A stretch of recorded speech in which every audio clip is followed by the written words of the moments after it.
Good morning, students. Earlier we have discussed about the system of elections.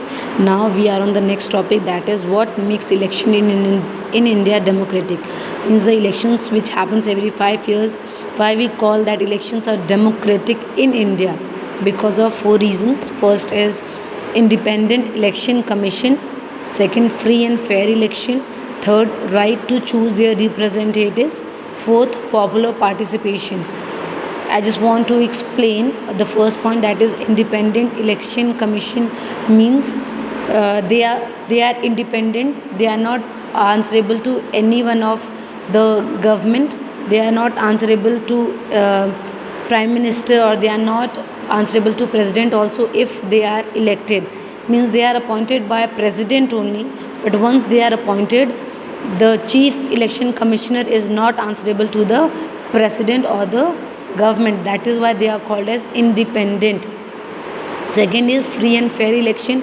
From chapter 1 we are just getting to it, that the elections which happens, that is free and fair. Nobody forced people to vote. They choose their representatives freely, and the elections held is also fair, because every 5 years there is a chance to lose it means like the ruling party can win, can lose also. So that is why the election is called as fair. Third point, try to choose their representatives.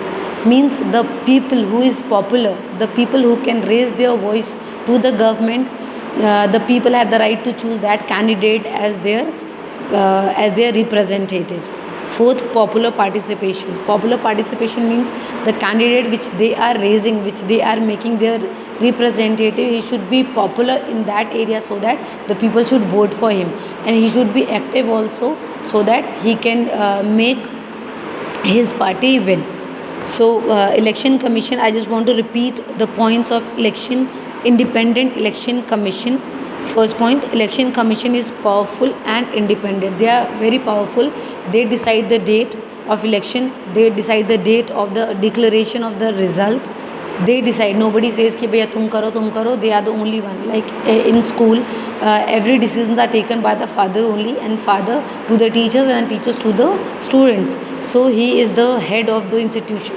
So elections में भी जो head है, that is election commission only. They decide everything related to election. Second point, it enjoys the same kind of independence that judiciary enjoys. Okay, so what does judiciary means he is that who checks and balance that legislative or executive is doing their work properly or not. So election commission also, they just check that election is going well, no misuse of power and all. They see each and everything. Third point, the chief election commissioner is appointed by the president of India. So the election commission, the head of election commission is appointed by the president, and and after the CEC is elected, he is not